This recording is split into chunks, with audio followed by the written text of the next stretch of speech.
Okay, so I'm browsing the internet one day, and what do I see? That's right. Aquaman is doing its own spin-off based on The Trench. And I couldn't help but think to myself, what the fuck are they doing? And yes, I get it. A horror movie by James Wan? That sounds cool. Sign me up. But based in the DC universe?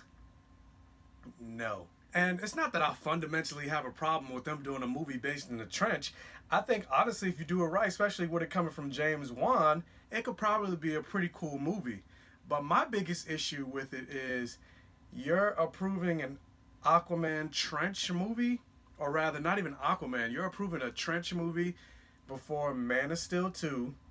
What's going on with The Flash? Where is the Green Lanterns movie? Whatever happened to Joss Whedon's Batgirl? Or if Joss Whedon's not doing it, whatever happened to Batgirl? I thought Chris McKay was doing Nightwing. Remember that Steven Spielberg Black Hawk movie that you announced, which nobody wants, so I'm actually glad that I haven't heard any movement from that. But what about all these other properties that you could do before you do a movie based in The Trench? And I mean, I get it. Aquaman made $1 billion. It's the highest grossing of all the DC films. But The Trench, based off a 1 minute cool segment that happened in the movie? So this video, I'm going to talk about all the properties that DC should do before they do The Trench. First and foremost, DC could do Dr. Fate. Marvel just finished doing Doctor Strange, and that proved to be pretty popular. Well, how about doing the guy that came before Doctor Strange, who is a literal god in Dr. Fate? But basically, you have the Helmet of Fate. You put on the Helmet of Fate, and you become endowed with all the powers of Nabu. Nabu is an Egyptian god, and you pretty much can gain super strength, super speed, unlimited amounts of magic, and it would make for a pretty cool movie. Also, you can kind of lean into the almost Jekyll and Hyde nature of the Dr. Fate storyline, because once you put on the Helmet of Fate, you become completely taken over by the god Nabu.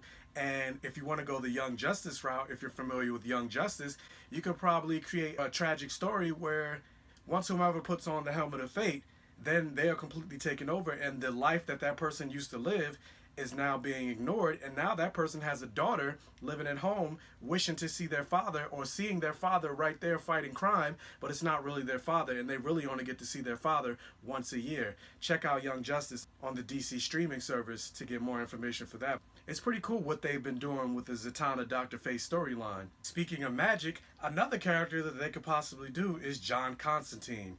I know DC did the Constantine movie with Keanu Reeves, and that movie made a decent amount of money at the box office. It made more than its production budget, but that wasn't John Constantine at all. Not the Constantine I know from the comics, not John Constantine the Hellblazer.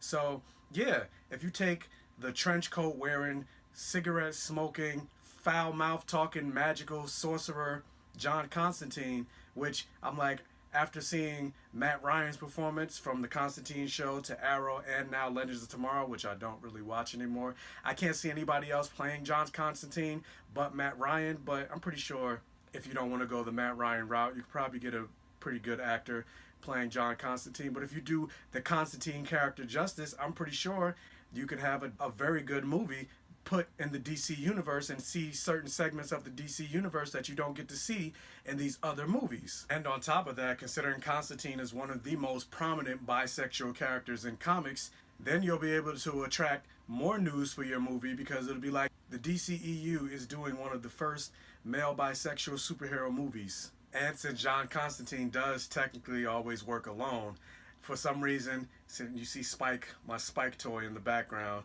I think the Buffy theme, where he alone will stand against the demons, the vampires, and the forces of darkness. He is the Hellblazer. Speaking of getting in some diversity in the DCEU, since they mentioned that they're not doing any more Superman movies, at least in the near future, which I keep thinking to myself, why? Well, since you're not doing that, how about you do Icon? Granted, I don't know the legal ramifications of them doing Icon, since it is officially owned by Milestone and not DC. But since DC does publish Milestone comics, and they have Milestone characters appear in the animated DC universe, I'm thinking, well, why not do the Black Superman in Icon? If you don't know who Icon is, I give a brief synopsis of Icon. Icon started with Milestone Comics, and Milestone Comics was an imprint created by Dwayne McDuffie in the early 90s, and that's where you got Static from. If you don't know what Static is most people call him Static Shock, based on the animated cartoon that came out in the early 2000s, but his name is actually Static. Static Shock was just the name of the cartoon, but Icon was basically the Superman of that universe. He came from another planet and he landed during the time of slavery in the 1800s, and a black female slave found him, and so he took on that form of a young black male. He eventually becomes the superhero known as Icon with his sidekick Rocket. So then you'll have a black Superman and a black woman as a sidekick, and there you go. You get your Superman movie without having Superman. And the movie that I really want the DCEU to do is Midnighter and Apollo. No, that's not Batman. So for those of you that don't know, Midnighter and Apollo were created by Wildstorm Comics, and they're basically, more or less, to sum it up really quickly, they're basically Wildstorm's version of Batman and Superman. Midnighter basically has the ability to predict your movements through fights. I don't know if you've seen the Sherlock Holmes movie with Robert Downey Jr., where he kind of did that in those movies. That's essentially what Midnighter can do, as well as having super strength, super senses, advanced reflexes, healing, etc.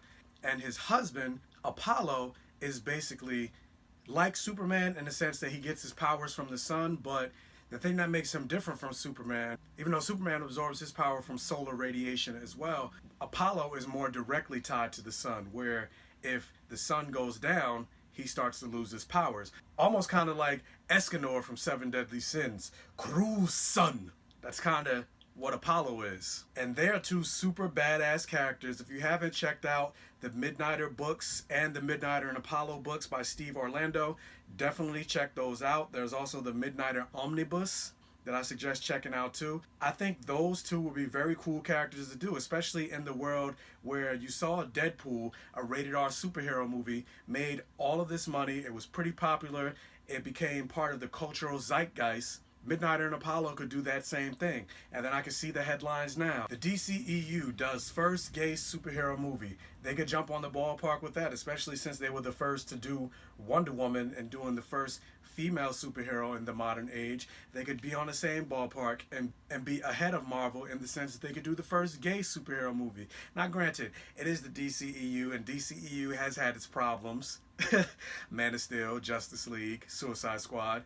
So I'm hoping in this new incarnation of the DCEU, because I had a pretty good time with Aquaman. Shazam looks like it's going to be fun, and I have no doubt that Wonder Woman 1984 is going to be fucking great. So in this new incarnation of DCEU, instead of doing The Trench, do Midnight and Apollo, do Icon, do Dr. Fate. Hell, give me Man of Steel 2, The Flash, and not Black Hawk or The Trench. Anyway, I think I went on for a little too long, so I'm gonna just end this video right here. So yeah, let me know what do you think about the DCEU doing a movie based on The Trench, and what other properties would you like to see from the DCEU?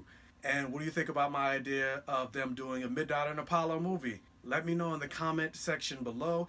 Also, if you want to hear more from me, I am part of the Blurred Vision podcast. We do movie reviews, we talk about comics, the Arrowverse, television shows, Netflix. We talk about it every week on SoundCloud, iTunes, and Stitcher.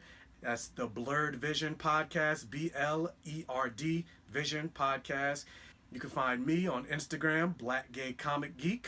And I will catch you guys next time.